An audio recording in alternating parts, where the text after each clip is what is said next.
So let's look at some examples where now not just where we don't want to just decompose these for just to practice it, but we're going to use that partial decomposition to find some antiderivatives. Note that decomposition or partial fraction decomposition usually is a thing you want to use when substitution does not immediately work.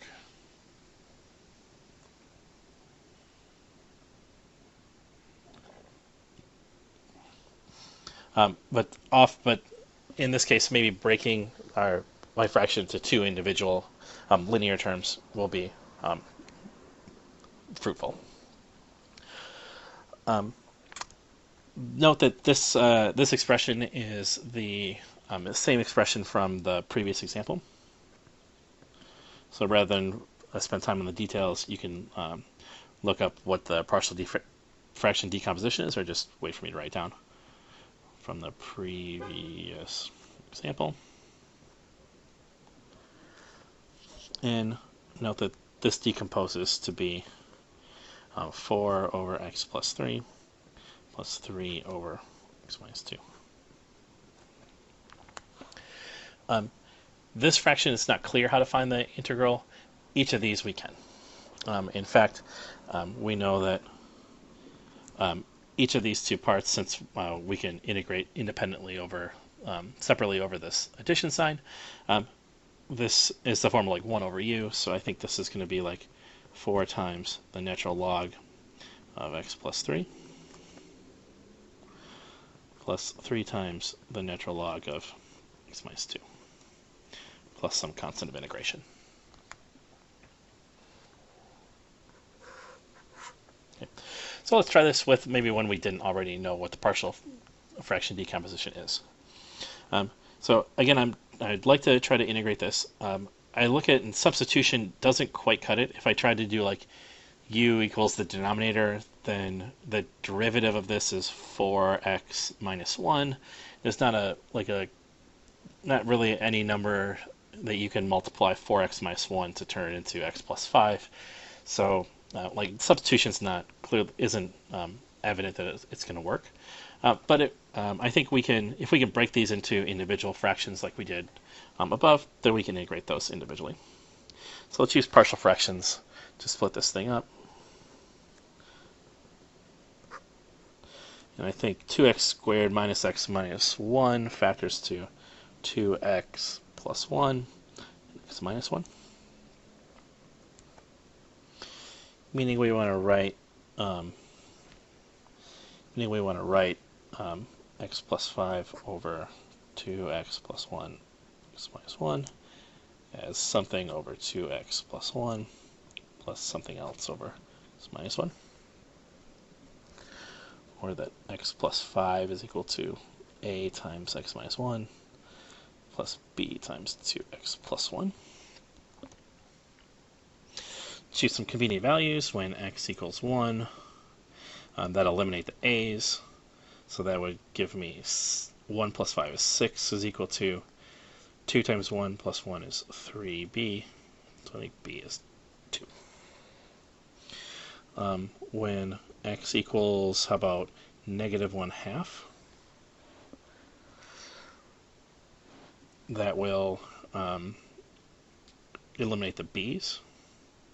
So if x is negative 1/2, this tells me that negative 1/2 plus 5 is equal to a times negative 1/2 minus 1, or this is 4 and 1/2, or 9/2. And this equals negative 1/2 minus 1 is minus 3/2 of a. Therefore, you could multiply both sides by 2, get 9 equals negative 3a, or a equals negative 3. So, what does this mean? This means we're really, the integral that we're after is really this integral, is really negative 3/2 over 2x plus 1 plus 2 over x minus 1. Oh, not 3/2, what am I saying? Negative 3. dx. Integrate each of these. Integrate each of these. This is -3 natural logs of 2x plus 1. And then from the substitution you need to do here, the du would be, or dx would be equal to 1/2 du. So there's a times 1/2 from the integral of 1 over 2x plus 1 plus 2 natural logs of x minus 1 plus c. Maybe a little bit cleaner. How about -3/2 times the natural log of 2x plus 1 plus 2 natural logs of x minus 1 plus some constant of integration.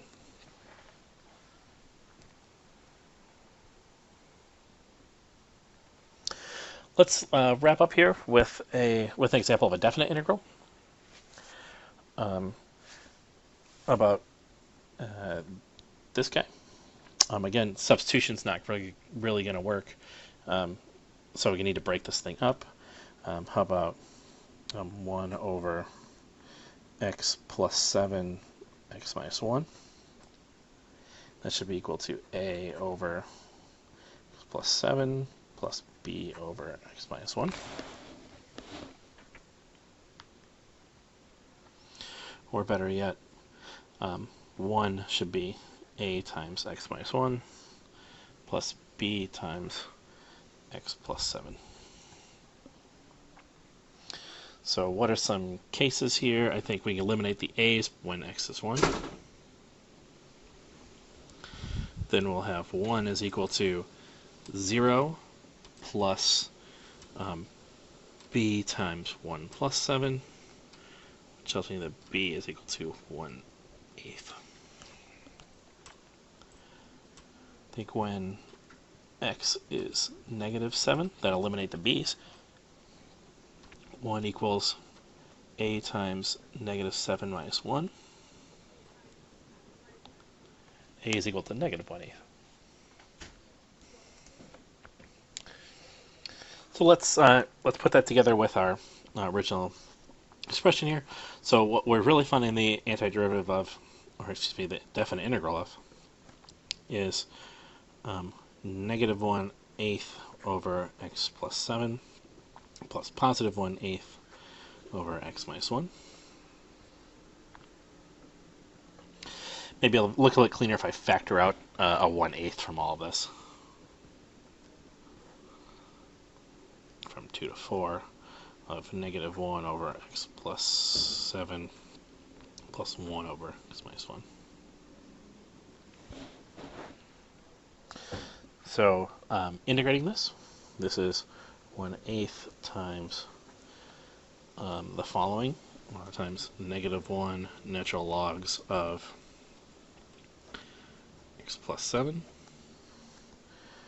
plus the natural log of x minus 1, evaluated from 2 to 4.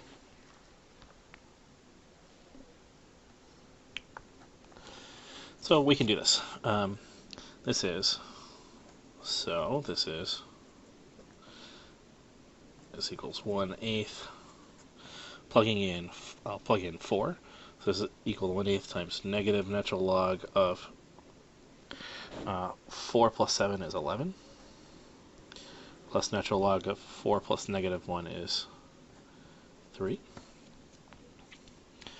Minus, when I plug in 2, negative natural log of 2 plus 7 is 9. Plus the natural log of 2 minus 1 is 1. Let's see, what are all of these things? Natural log of 1 is 0. Plus negative natural log is like plus plus. So this is 1/8 natural log of 3 plus natural log of 9 minus natural log of 11. And maybe I'll combine this into one term because I know some log rules. When I add logs, I multiply the arguments, and when I subtract, I divide. So maybe as one singular term, this is 1/8 the natural log of 3 times 9 is 27. Subtract natural log 11 is like dividing by 11.